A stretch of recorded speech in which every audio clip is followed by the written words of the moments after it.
Ikaw ba kabayan is nangangarap na makapagtrabaho sa bansang Canada, UK at Australia at kailangan mo ng additional units para sa iyong international job application?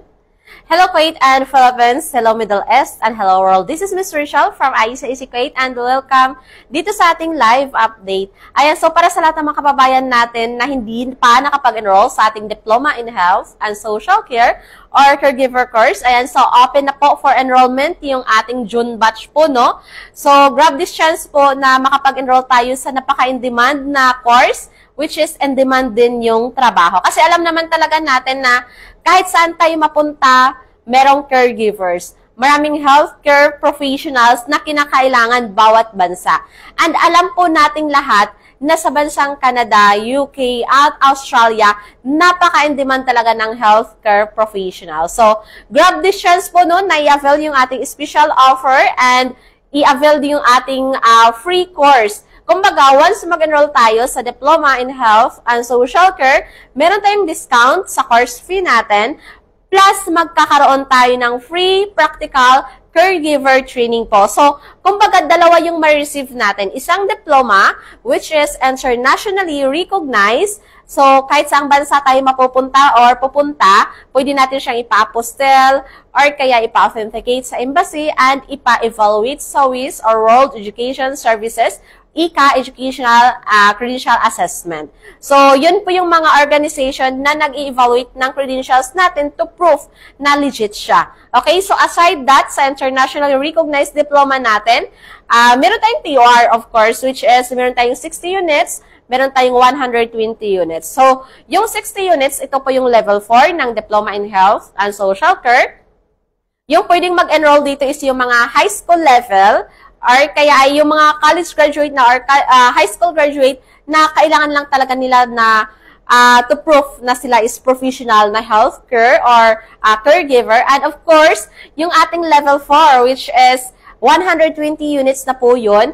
And yung qualified na mag-enroll dito is yung mga high school graduate or college level or college graduate na gustong magkaroon ng additional units or kaya ay magkaroon ng credentials para sa kanilang international job application. Lalo na sa mga nag-aabang na papuntang Canada, UK, at Australia, and kailangan lang talaga nila ng credentials to prove na sila is healthcare professionals. Okay?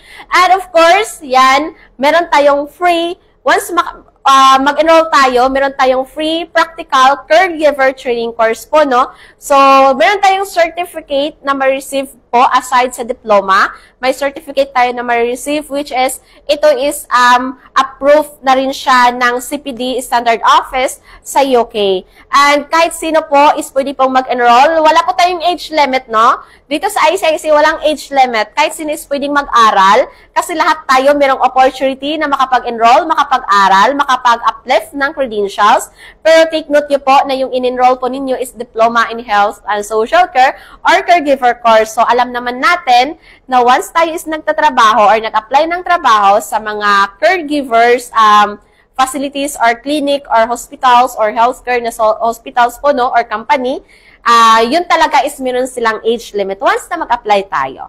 Pero kung gusto niyo pong mag-enhance, magkaroon ng additional knowledge, magkaroon ng credentials, yun. So, pwede po tayong mag-aral. Kasi dito sa ICSA, wala po tayong age limit. Kahit sino pwedeng mag-enroll as long as ikaw is mayroong desire na mag-upgrade ng inyong credentials. Okay? And of course, sa pag-apply natin, no, sa pag-apply natin ng trabaho, yung mga employers natin, hindi lang siya yung diploma yung tinitingnan sa atin. Dapat, meron din tayong skills. Kaya nga, nagbibigay kami ng course, no, aside sa Diploma in Health and Social Care, meron kayong diploma na ma-receive, magkakaroon kayo ng skills. So, kasi ito is, yung diploma kasi natin, yung Diploma in Health and Social Care, meron tayong mga academic classes dyan. Meron tayong mandatory units, may mandatory subjects tayo na kailangan nating i-fulfill, okay? And of course, dito meron tayong skills kasi nga, bilang isang aplikante, kailangan natin yung skills natin kasi yun yung puhunan natin eh. So, hindi lang siya diploma yung puhunan natin, puhunan din natin yung skills natin kasi yun yung panglaban natin. Yun yun yung pang ano talaga natin, pang front view natin bilang isang aplikante, yung skills natin.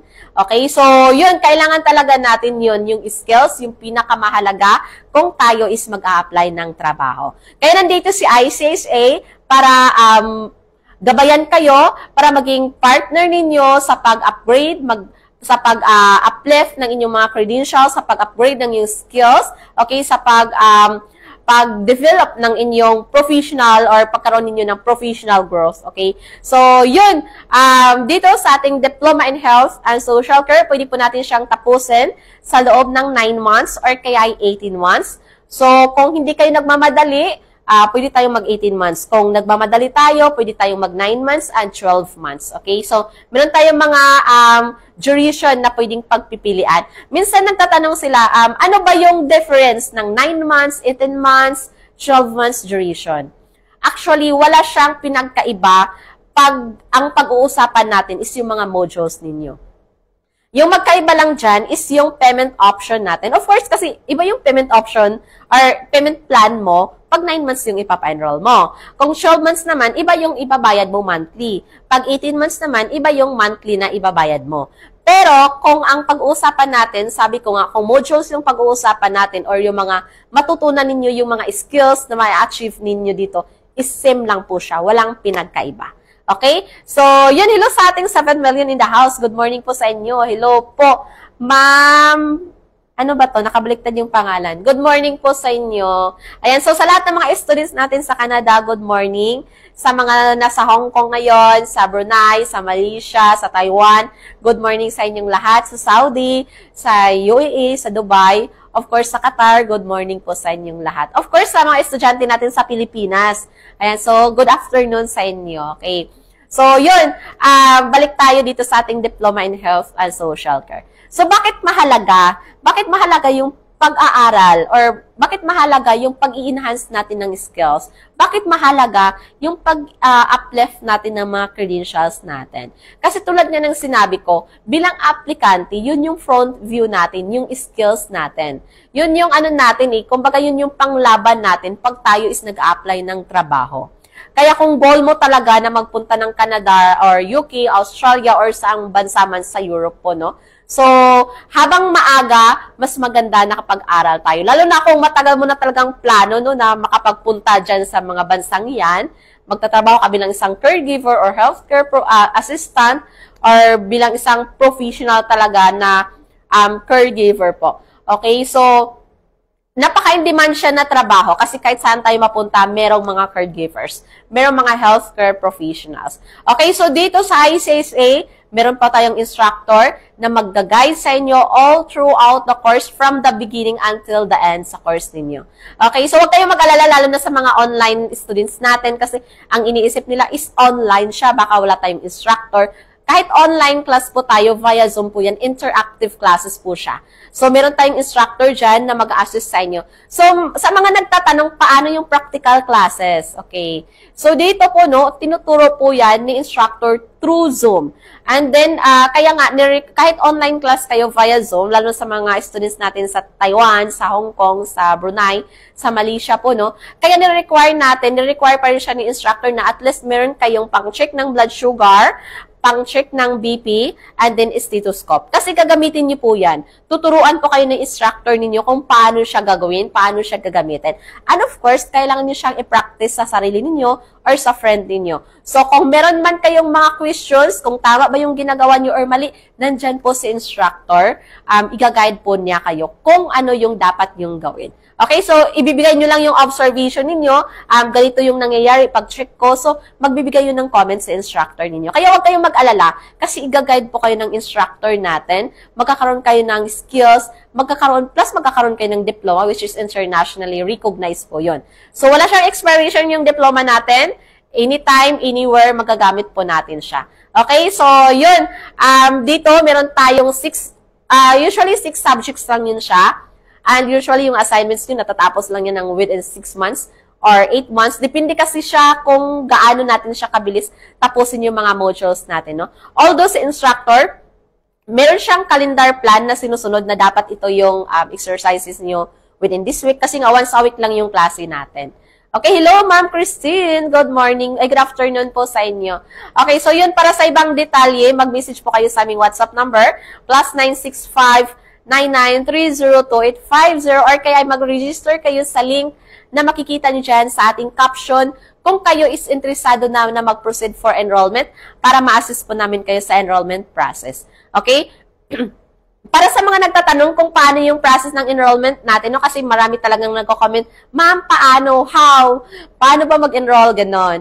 So, yung enrollment process lang natin, as long as meron kayong reservation, yung link na makikita nyo dyan sa caption, kailangan nyo siyang i-fill up. And then, yung sa payment natin, kung nandito kayo sa Kuwait, pwede kayong mag-payment link or kaya mag-visit directly dito sa ICC Kuwait City Branch or sa Mahabula Branch po namin. And kung kayo naman is outside sa Kuwait po, no, pwede po tayong magbayad ng payment natin through BPI, BDO, GCash. And of course, yung requirements po ninyo is isi-send niyo po siya sa aming WhatsApp number together with your receipt na, no? And then, after nun, pag nasend nyo na yung mga requirements ninyo, ipaprocess namin yung enrollment po, no? And then, isi-send po namin yung resibo. So, upon enrollment, kailangan natin na magbayad ng first month payment. Okay, so, yung first month payment natin is, kasi yung course fee natin is pwede siyang bayaran ng installment every month. Kaya meron tayong 9 months duration, meron tayong 18 months duration, 12 months duration po. Kasi nakadepende yan sa payment plan na gusto natin, na afford natin. Flexible po yung payment natin. Kaya huwag kayong mag-alala kasi naka-special offer siya. And kagandahan ngayon kasi meron na siyang practical na caregiver free training po yon. So yung alam nyo ba yung practical training natin na caregiver course po, no, 3 months po yon. So mag-a-add po siya. For example, yung health and social care na in-enroll ninyo is 9 months duration, mag-a-add po kayo ng 3 months para sa training ninyo sa caregiver practical po. Okay? So, yun. Maraming salamat sa inyong pagsubaybay. Hello sa ating 7 million in the house. Salamat sa inyong pagsubaybay dito sa aming live update. Hanggang sa muli po. Kung meron kayong mga questions, pwede kayong mag-comment down below or kaya mag-message directly sa aming inbox or kaya ay mag-message po kayo sa aming WhatsApp number na makikita niyo dyan sa aming caption. +965 993028850. Thank you so much, everyone. And ako po muli si Miss Rachel, ang nagsasabing, ICC is your partner in success. Thank you so much po and see you next time.